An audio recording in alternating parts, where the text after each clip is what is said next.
Donc la moralité, c'est que tous les préjugés sur la cigarette et le cannabis sont faux. Il y a la police. Oh, bienvenue. Ils m'invitent et ils font gagner des briquets. Bonjour et bienvenue dans le 12e épisode du podcast Sauvage. Et aujourd'hui, je suis avec Katie Deléris. Comment ça va, Katie? Eh ben ça va. Petite tradition, est-ce que tu peux te présenter? Je suis Katie Deléris, je suis tabacologue spécialisée dans les addictions. Alors, petit rappel du concept, comme tu peux voir, il y a plein de gens qui passent. Aujourd'hui, on est installé dans le parc Montsouris. Il faut qu'on les arrête et qu'ils viennent participer avec nous. Je vais les arrêter. Mais déjà, on va parler un peu de toi parce que j'ai envie d'en savoir un tout petit peu plus quand même. Comment on arrive à être tabacologue? Moi, à la base, j'étais diététicienne. J'ai exercé le métier de diététicienne pendant 10 ans et je m'ennuyais un peu dans mon métier. Et j'ai un pneumologue avec qui je travaillais qui m'a dit tu devrais passer ton DU de tabacologie parce que je te vois trop faire ça. Donc banco, je suis retournée à la fac pendant 1 an. J'avais 33 ans. Et puis j'ai adoré, c'était une vraie révélation. J'ai fini première de ma promo. Oh, stylé. Ouais, même devant des médecins. En fait, je pense que ça a vraiment résonné en moi parce que moi, j'ai une histoire un peu particulière. J'ai mon papa qui est décédé d'un cancer. Okay. Et en fait, du coup, quand j'ai commencé à faire ce métier-là, je me suis dit putain, mais c'est trop cool. Parce qu'en fait, je vais... alors, très égoïstement, quand je fais arrêter de fumer quelqu'un, je me dis pas je lui sauve sa vie. Je me dis je vais permettre à sa famille, à son entourage de pas vivre ce que moi j'ai vécu. Ah, c'est beau. Franchement, je trouve ça trop beau. Et si on continue dans ta carrière, tu as écrit un livre. Ouais. J'arrête vraiment de fumer. Oui. Que je trouve le titre trop cool. On va en reparler. Tu travailles aussi avec le gouvernement? Oui, j'ai un partenariat avec la MILDECA, c'est la mission interministérielle des luttes contre les addictions, qui sont super cool parce qu'en fait, ils ont vu mon compte TikTok et ils ont dit mais c'est génial ce que tu fais. Du coup, j'ai une collaboration avec eux, donc c'est top. Pourquoi faire les réseaux sociaux? Tu n'avais pas besoin de ça, techniquement, pour ta carrière et tout? Non, en fait, ça s'est fait un peu par hasard pendant le confinement. Donc moi, je travaille surtout avec des jeunes, des ados qui veulent arrêter de fumer, donc soit le tabac, soit le cannabis. Pendant le confinement, ils m'ont dit « Ouais, Katie, mais vraiment, si on t'a pas en réunion, on va fumer. » Donc il faudrait que tu trouves un moyen de communiquer avec nous. Je fais, mais qu'est-ce que vous voulez que je fasse? On fait, fais des vidéos TikTok. Je ne savais même pas ce que c'était TikTok. Du coup, j'ai commencé à faire des vidéos comme ça et je pense que ça a parlé à plein de monde. C'est des sujets qui sont importants, il faut en parler. Petite question toute bête, ils en pensent quoi, tes confrères, de ta présence sur les réseaux? Alors, au départ, j'étais vraiment la bête de foire. J'ai même eu quelques critiques sur Twitter. Parce que voilà, c'est Twitter, forcément, pas X maintenant. X, le réseau du mal. C'est ça, en faisant, c'est la clown de service, etc. Et en fait, ça me fait vraiment rire parce que maintenant, ils viennent sur les réseaux. Ils me demandent même de s'occuper de leur réseau. Donc, Oh bienvenue, viens t'asseoir avec nous. Allez, oh là là, le costard et tout. Ah, c'est la grande classe. Est-ce que vous m'entendez? On t'entend parfaitement. Super. Est-ce que tu nous entends bien? Oui, très bien. Super. Alors nous, on a une petite tradition. On essaye de deviner son prénom. Ah, d'accord. Alors là, ça va être dur. Ah ouais? Oh là. Ouais. Et t'es OK pour qu'on joue? Ouais, allez-y. Ok. C'est pas commun. C'est pas commun. C'est pas commun. Enfin, pas très commun en tout cas. Ok, attends, t'as la vingtaine? 19 ans. Ok. Est-ce que t'as des origines ou pas? Pas particulièrement, ça se détecte pas sur des origines. Kian. Non. Kairon. J'ai envie de mettre alors, un K. on n'est pas très loin de... Kairon? Ouais, mais plus vers la partie fin. Aaron. Exactement. Oh, là là. incroyable. Ça n'a jamais été aussi rapide. Ok, et alors, excuse-nous, mais qu'est-ce que tu fais dans cette tenue? Alors là, j'étais en entretien pour une école l'année prochaine, juste à côté, à PPA. Ok. D'accord. Ouais. Alors, et là, évidemment, les questions phares arrivent. Katie est tabacologue, addictologue. Est-ce que tu fumes déjà? Alors, je fume, effectivement. Oh, waouh. Waouh. Et ben, on est parti pour une bonne proie. Bonne pioche. On est parti pour 1 heure de dissection. Vas-y, je te laisse mener le truc. Et ce serait quoi les premières questions que tu poses à quelqu'un qui vient me voir? Ouais. Oui. Alors déjà, je lui explique que le tabac, c'est 3 dépendances. Ok. Il y a la dépendance physique, le besoin de nicotine. Après, il y a une deuxième dépendance, c'est la dépendance comportementale, c'est les habitudes. Je viens de finir de manger, j'allume une clope, je bois un café, j'allume une clope. Et il y a la dépendance psychologique, c'est le fait de travailler, de fumer en fonction de ses émotions. Je suis stressée, je vais fumer, je suis énervée, je vais fumer, etc.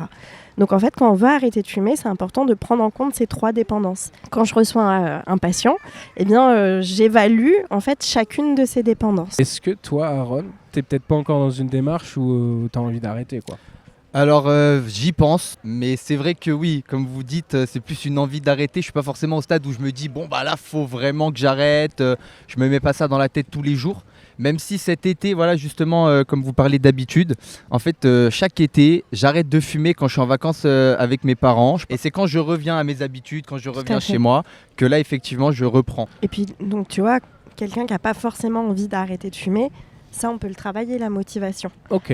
On va essayer de voir justement pourquoi il fume, qu'est-ce que ça lui apporte de fumer, et puis de voir si on ne peut pas apporter ces choses-là d'une autre façon. À partir de quand on considère qu'on est fumeur, en fait? Si tu fumes une clope, même si c'est de temps en temps, t'es fumeur. En fait, c'est fumeur dépendant, en fait. Ok. Parce que moi, il y a des gens, alors, je sais pas si c'est des dieux vivants ou des gros menteurs, mais il y a des gens qui disent, moi, la clope, j'arrête quand je veux. Oui. Ou alors, il y a des gens, ils peuvent fumer une cigarette et dire, c'est bon, j'en ai eu assez. Alors ça existe. Qui sont-ils? Alors ça existe. Comment c'est possible? Ils sont rares, mais ça existe. Il y a des personnes qui n'auront pas de dépendance physique. Ok. Donc déjà, c'est beaucoup plus simple pour eux de se dire, bah tiens, je fume pas pendant tout un été, j'ai pas forcément de manque. Donc, alors, il est certainement au début de sa vie de fumeur, donc c'est beaucoup plus simple. Il est dans le kiff. Ouais, si tu continues, tu vas voir que c'est pas du tout la même. Aaron, merci de ouf d'avoir participé avec nous. Pas de souci. Avant que tu partes, on a un petit jeu. Évidemment, il y a une roue de la fortune. Tu peux gagner plusieurs choses. Il y a de l'argent, il y a 50 balles, il y a des stylos, 1 euro, 2 euros, etc. Et un briquet. Et un briquet. Non, mais t'as vu comment ils m'invitent et ils font gagner les briquets. Ouais, là, alors là, c'est... Ouais. Personne n'a de bougie chez soi. Comment il se rattrape à la branche. Je fais gagner des briquets pour allumer des bougies. Ou le gaz. Perle de coco. Voilà. Et il y a le cadeau de l'invité qui est en face de 50 euros. C'est le livre J'arrête vraiment de fumer de Katie. Si tu gagnes, tu repars avec ce livre et du coup tu arrêtes vraiment de fumer. On espère. Un stylo. Ok. Alors c'est un petit stylo de ma société de production de contenu, voilà, ça s'appelle le Cooper. Merci beaucoup. Merci de ouf d'avoir participé, Aaron, c'est trop cool. Puis j'espère que ton entretien va bien se conclure. Alors là, je sais pas, peut-être que vous allez voir passer la concurrence là petit à petit et ils sont ridicules. Merci de ouf, bonne journée à toi, profite du soleil. Merci beaucoup, bonne journée. Merci à toi. Ciao. J'ai vu qu'il y avait 25% de fumeurs en France. Ouais, c'est vrai. Est-ce qu'on peut expliquer aux 75% de non-fumeurs ce qui gagne eux à ne pas fumer? La santé, j'ai envie de dire. Déjà, ça c'est la première chose. Parce qu'il faut se dire que le tabac, c'est 75 000 morts chaque année en France. Et puis après, l'argent. Un paquet, c'est 12 euros maintenant. Dans ce que j'appelle le court terme, tu as aussi que quand tu fumes, tu accentues tes rides, par exemple. Ok. Donc tu parais plus jeune plus longtemps. Ouais. Prochaine séquence, on va faire un jeu qui s'appelle le 5 sur 5. Ouais. 5 sur 5, c'est 5 questions qui te sont adressées, qui sont de plus en plus sauvages. On est quand même sur un podcast sauvage. D'accord. La règle, si tu réponds aux 5 questions, je fais 30 secondes de promo pour ton bouquin ou pour ce que tu veux. Je te fais 30 secondes de promo face caméra. Et trop bien. Si tu perds, tu fais 30 secondes de promo pour le podcast sauvage. Ouais, et pour notre Kiss Kiss Bank Bank, parce que les gens en fait peuvent nous aider en donnant 2 euros par mois et tout. Ce qui est une autre forme d'addiction. Non, je déconne. Prête? Vas-y. Katie, t'es passionnée par ton métier. Je pense que tu pourrais pas t'en passer. Est-ce qu'on peut dire que t'es addict? À mon métier? Ouais, je pense un peu. Est-ce que ton propre fils a ou a eu des addictions? Non, on va dire que je bataille sur les écrans parce que c'est un ado. Est-ce que toi, t'as déjà pris des drogues? Oui. Ok. Lesquelles? Alors, j'ai pas un grand répertoire, mais tabac, cannabis, poppers. Ok. 4e question. Est-ce qu'il y a un patient que t'as jamais réussi à soigner? Bah ouais. Oh. Plus d'un peut-être. Bah ouais, ça arrive, c'est dur, mais c'est comme ça. Et enfin, 5e question, la plus compliquée. C'était facile pour l'instant. Ok, Katie. Est-ce que pour 100 000 euros maintenant, tu te pètes une clope? Moi, ça va pas. Mais ça va pas, non? Pour 1 million d'euros sur ton compte maintenant, est-ce que tu fumes une clope? Je fume une clope pour 1 million d'euros. Ah, mais quel tentateur! Mais c'est fou! Je peux augmenter la somme. Est-ce que j'ai le droit de, tu sais, comme les gamins qui, genre, tu sais, tu crapotes sur la cigarette, t'oses pas la... Moi, ce que je me suis dit, c'est que tu peux dire oui parce que après t'arriveras à t'en sortir. C'est bien. Ben, en fait, je trouverais ça tellement dissonant avec le message que je veux faire passer. 1 million, t'as vu, je doute. Ouais, bah oui. Mais je pense que pour 1 million, on a le doute 1 sur million, plein de sujets. ouais, je crois que je le fais quand même, hein, tu vois. Ah là là. Ah, mais quelle honnêteté. Du coup, je vais prendre 30 secondes pour faire la promo de ton livre. C'est aux éditions Marabout. J'arrête vraiment de fumer. La méthode pour reprogrammer mon cerveau et mon corps en 40 jours. Ce qu'on kiffe, c'est que c'est très gamifié, comme on dit. Oui. J'ai essayé de faire comme un journal de bord où en fait t'écris ce que tu veux et en fait comme chaque fumeur est différent, j'ai créé en fait 30 outils et tu choisis l'outil que tu veux. On le trouve partout. Ouais, dans toutes les librairies, c'est trop rigolo ça justement. Tu sais, quand tu vas à la librairie, à la Fnac ou ailleurs et tu fais ah mon livre. Est-ce que quand tu vas avec des amis, tu dis c'est mon bouquin? Ouais. On a un truc qui s'appelle la question Kiss Kiss. Bonjour Katie. Que pensez-vous de la méthode du laser pour arrêter le tabac? J'aime pas tellement. Ah. En fait, il n'y a aucune étude scientifique qui prouve l'efficacité de cette méthode. Donc en fait, c'est pas plus efficace qu'un placebo. C'est à peu près 190 € la séance. Donc je trouve ça cher pour un placebo. C'est pour ça que je dis j'aime pas tellement. Donc ça peut être par contre un outil à côté pour gérer le stress, pour renforcer ta motivation. Okay. Mais voilà, c'est pas une méthode validée scientifiquement pour arrêter de fumer. Et, du coup, les patchs, ça fait 10 ans que je fume un paquet par jour. Moi, ça a été 6 mois de patch. Mais par contre, aujourd'hui, je peux le dire à tout le monde, mais quel bonheur. Alors, j'ai pris du poids. Ouais. Ça, j'ai pas pu y faire grand chose. Tu compenses aussi un petit peu par autre chose. Alors il y a des petits moyens pour éviter de prendre du poids. Ok. Alors déjà tu as pris des patchs, ça fait partie des petits moyens. Okay. Mais c'est surtout qu'un paquet de cigarettes ça te faisait brûler 200 calories. Donc il aurait fallu compenser par 200 calories d'activité physique. De sport. Voilà, de sport. Qui n'a pas été compensé. Oh, ça serait trop bien qu'on ait un invité. Oui, venez vous asseoir avec nous. Venez. Non, c'est pas en direct. C'est pas en direct. Ça parle dans le micro, tu le mets bien à ton menton. Ouais, vous m'entendez bien? Ah, c'est magnifique. Est-ce qu'on peut jouer avec toi le devine le prénom? On essaie de trouver ton prénom. Allez, c'est parti. Est-ce que c'est un prénom déjà connu? Assez. Okay. Franchement, assez, ouais. Claire. Non. Camille. Sandra. Vous voulez un indice? Ouais. Ça a des origines, c'est pas français. Ok. T'es d'origine maghrébine? Ouais. Ok. Algérie? Non. Maroc? Ouais. Ok. Nadia? Non. Ça finit par un A? Ça pourrait, mais non. Non. Et du coup, ça peut être une princesse Disney. Jasmine. Ouais. Oh, c'est trop beau. Stylé. Ah, c'est trop beau. C'est trop beau. Ouais. C'est trop beau. T'as quel âge, Jasmine? J'ai 25 ans. Ok. Est-ce qu'on essaye de deviner ce qu'elle fait dans la vie? Ah bah oui. Je sais pas pourquoi je t'aurais bien vu dans la restauration. Ah non, pas du tout. Pas du tout, c'est pas mon truc. Du marketing? Ouais, tout à fait. Oh, mais sérieux, aujourd'hui j'ai un mot de jeu. Je crois que je vais aller jouer au loto tout à l'heure. En fait, excuse-moi parce que t'es pas tabacologue, t'es genre devin. Ouais, c'est ça. C'est incroyable. Vous voulez une consultation, devinez un petit peu votre avenir, venez me voir. Du coup, Katie, qui est mon invitée aujourd'hui sur le podcast, elle est tabacologue et addictologue. Okay. Est-ce que toi, tu considères avoir des addictions dans la vie? Ça peut être tout. Non. Pas du tout, je fume pas, je bois pas. Ok. Après... Le sucre? Ah, ça pourrait. Les écrans? Ouais. Les jeux vidéo? Peut-être je dirais Instagram. Instagram? Ouais, Instagram. Combien d'heures par jour Instagram? On sait ou pas? J'ai pas checké, mais j'avoue que j'ai déjà fait des pauses. Ok. J'ai tenté de faire des pauses et puis ça reprenait au bout de 2 mois, quoi. Ah wow, c'était compliqué de complètement arrêter. J'ai vraiment voulu juste stopper complètement, mais... Sauf que t'es dans le marketing et que c'est un petit peu ton taf de regarder ce qui se fait. Ah. Moi, c'est une excuse que j'ai utilisée beaucoup dans ma vie. Hein. Ouais, ça peut. Après, on peut faire du marketing beaucoup de choses. Je pense qu'on peut aussi l'utiliser pour de beaux projets. Et alors justement, toi, t'es sur quel projet ? Écoutez, j'ai commencé une alternance là, dans une start-up qui a fondé un outil pour aider les étudiants à trouver leur voie professionnelle.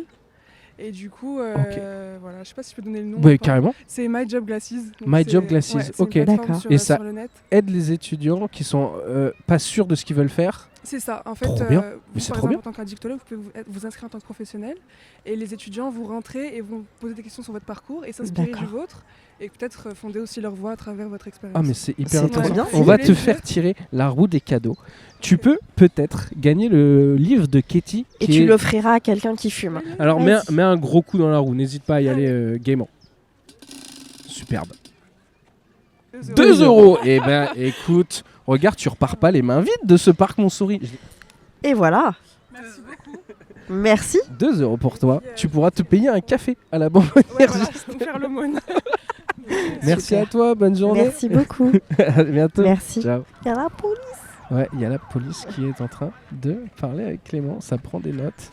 J'espère que tout va bien. Ah, dans 10 c'est fini. Ouais, on finit tranquillou. Okay. Merci beaucoup. On n'embête personne, il n'y a pas de souci. Petit jeu Katie. Un jeu qui apparaît de temps en temps sur nos épisodes qui s'appelle le jeu des préjugés. D'accord. Quand on a un thème comme ça, on a envie d'éclater des préjugés avec quelqu'un qui s'y connaît. Ok. Premier préjugé, on grossit forcément quand on arrête de fumer. C'est faux. 1/3 des personnes qui arrêtent de fumer ne prennent pas du tout de poids. Effectivement, 2/3 en prennent. Deuxième, on devient addict dès la première cigarette.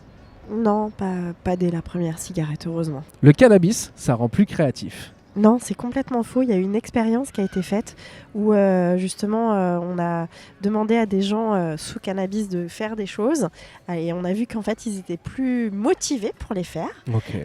Ils se pensaient plus créatifs. Mais par rapport à l'autre groupe qui était sans cannabis, on regardait, c'était pas plus ouf que ça en fait. Okay. En 4, faire du sport permet d'éliminer les méfaits de la cigarette. Non, c'est faux. Tout est faux.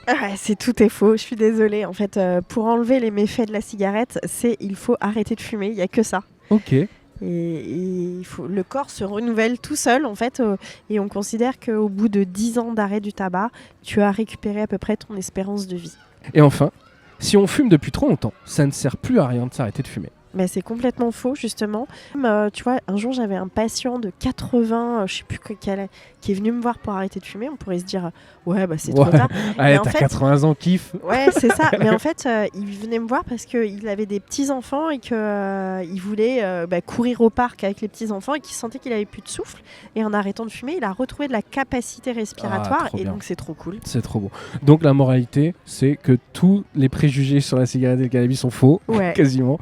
Tout ce que vous entendez, c'est pas vrai. Renseignez-vous, passez par Katie. Avant de se quitter, on va juste parler d'un dernier thème. Parce que le thème qui empoisonne les jeunes aujourd'hui, c'est les écrans. Ouais. Alors on parle pas d'addiction aux écrans d'ailleurs. Parle pas d'addiction aux écrans. Ouais, on parle de mauvais usage des écrans. Ok. Parce que qu'est-ce qu'on appelle un écran, tu vois si tu es sur ton ordi pour travailler sur Word, c'est pas forcément problématique, quoi. Faut regarder tout l'ensemble. Mais ce qui va être problématique, c'est quand tu joues trop, soit aux jeux vidéo, que tu es trop sur les réseaux sociaux, etc. Les réseaux sociaux, c'est une addiction ? On peut être dépendant effectivement aux réseaux sociaux. Et comment on s'en sort de ça ? On fait ce qu'on appelle des thérapies cognitivo-comportementales. Waouh. Là, tu m'as perdu, Katie. En fait, c'est ce qu'on fait aussi dans le tabac, tu sais, pour le comportement. Okay. Quand je t'ai parlé de dépendance comportementale. Et c'est d'ailleurs la seule méthode non médicamenteuse qui est validée dans l'arrêt du tabac, mais qui est aussi validée dans les autres addictions. En fait, on retravaille sur le comportement. Dans les drogues légales, on va dire, il y a le sucre. Oui, alors on parle pas pareil vraiment d'addiction au sucre. On va parler de troubles du comportement alimentaire. Tu vois, la différence justement, c'est que par exemple, on va trouver des hommes ou des femmes qui sont capables de se prostituer pour 1 gramme de coke. Par contre, on trouve pas d'hommes ou de femmes qui se prostituent pour 1 gramme de sucre. D'accord. Donc en fait, c'est plutôt un trouble du comportement alimentaire. Et l'alcool, c'est encore un autre problème. Alors l'alcool, tu as des vraies addictions à l'alcool pour le coup. Et ça, c'est une drogue légale. Bah oui. Et souvent, on l'oublie d'ailleurs, l'alcool, c'est la première drogue du violeur. Donc, souvent on pense au GHB, mais en fait, non, c'est l'alcool. Les jeux d'argent. Ouais. Tout ce qui est casino, tout ça, c'est une drogue, c'est une addiction. Ouais. Et c'est quelque chose justement qui nous inquiète beaucoup là, parce qu'il va y avoir l'Euro, les JO. Ouais. Et c'est devenu tellement facile de parier sur son téléphone maintenant qu'on est très très inquiet là. Il y a aussi le sexe et la pornographie. Alors je ne sais pas si on le classe dans le même endroit. Oui, si. Alors, c'est des variantes en fait, hein, mais oui, c'est une addiction. On peut être accro au porno. Ouais, tout à fait. Ok. Parce qu'il ne faut pas oublier que dans les addictions, justement, on continue son comportement malgré les conséquences négatives. Donc c'est pas juste je regarde un porno, hein, je regarde ça tout le temps, je peux me masturber devant ces vidéos à m'en faire mal. Ouais. Donc c'est vraiment des vraies souffrances des personnes. Donc il faut aussi en parler. Il ne faut pas hésiter à en parler à son médecin traitant, à un addictologue. Dès que vous sentez que vous avez un comportement, que ça soit un trouble du comportement alimentaire, comme on l'a dit, ou que financièrement on se met vraiment dans des situations compliquées parce qu'on parie, ou effectivement on a l'impression de passer sa vie devant les pornos ou autres, il faut en parler, c'est important. Moi je pense que si ça vous parle, si vous vous sentez en difficulté face à quelque chose, n'hésitez pas à en parler, soit à votre médecin traitant, soit à des spécialistes. Pour tous les jeunes de moins de 25 ans, vous avez les CJC, c'est les consultations jeunes consommateurs, c'est gratuit, c'est anonyme. Renseignez-vous, c'est hyper important, il y a tout qui est mis en place pour pouvoir s'en sortir. Merci Katie d'avoir accepté l'invitation. C'était trop cool. Merci à toi. C'était le podcast numéro 12. Générique.